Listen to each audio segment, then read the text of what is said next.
कक्षा 11 का हिंदी विषय की सहायक पुस्तक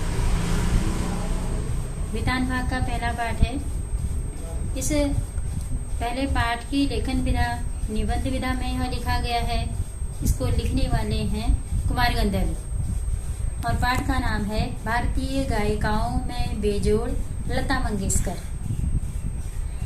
कुमार गंधर्व का मूल नाम है शिवपुत्र साडीदार रमैया कामकली। इनका जन्म 1924 में कर्नाटक में हुआ था और यह पाठ इन्होंने निबंध विधा में लिखा है। 1992 में इनकी मृत्यु हो गई है।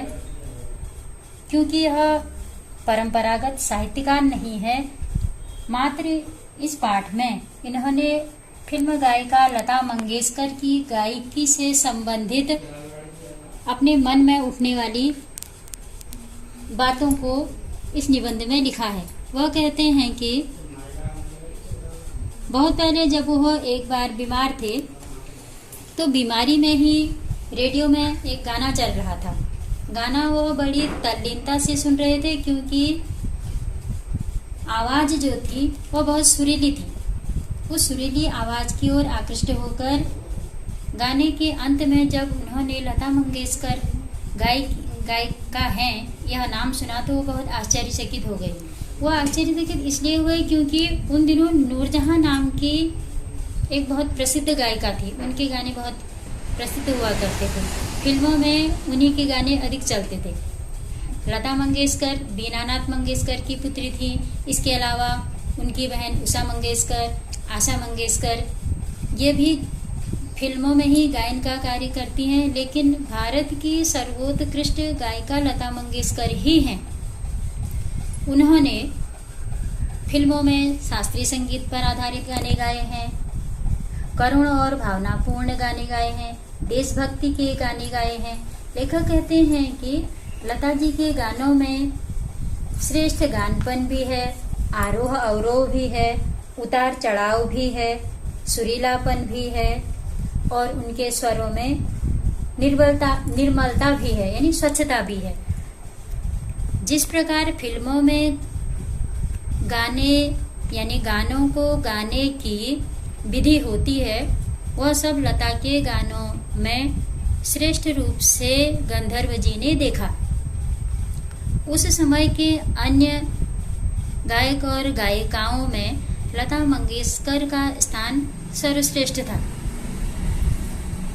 स्वयं कुमार गंधर्व लोक धुनों और भारतीय शास्त्रीय संगीत के ऐसे बेजोड़ संगीतकार थे जो हिंदुस्तानी संगीत और मालवा के लोक धुनों में सामंजस्य बिठा देते थे और इसी कारण उन्होंने प्रसिद्धि भी पाई। स्पष्ट है कि कुमार गंधर्व परंपरागत साहित्यकार नहीं है, मात्र एक यह निबंध जो उन्होंने लता मंगेशकर की आवाज को सुन करके अपने भावों को व्यक्त किया था, इसीलिए यह निबंध प्रसिद्ध है। और साथ में कारण यह भी है कि वह स्वयं शास्त्रीय संगीत के विद्वान गायक थे, जिन्होंने शास्त्रीय संगीत को ठीक प्रकार से समझा होगा, सुना होगा, कंठस्थ किया होगा, उसका पूरा प्रशिक्षण लिया होगा, तभी वह किसी ऐसे श्रेष्ठ ऐसे श्रेष्ठ गायक के बारे में निष्पक्ष रूप से कुछ लिख सकता है। लता मंगेशकर ने एक गाना गाया था, ऐ मेरे वतन के लोगों जरा आंख में भर लो पानी। यह देशभक्ति का एक विशेष गीत है। इस गीत को सुनकर के तत्कालीन प्रधानमंत्री पंडित जवाहरलाल नेहरू की आंखों में भी आंसू आ गए थे, क्योंकि वह अत्यधिक करुणा से भरा हुआ गीत था। इसी प्रकार से सामाजिकता लिए हुए एक गाना है कि अब के बरस भेजो बाबुल बिटिया को लीजो बुलाए। यह भी एक हमारी सामाजिक स्थिति को दर्शाता है कि कैसे एक बेटी अपने ससुराल में सभी प्रकार की कठिनाइयों को सहन करते हुए कविता गा रही है, अर्थात गीत गा रही है कि पिताजी आप मुझे इस सावन के महीने में बुला लीजिए। यह भी एक करुणाप्रद गाना है।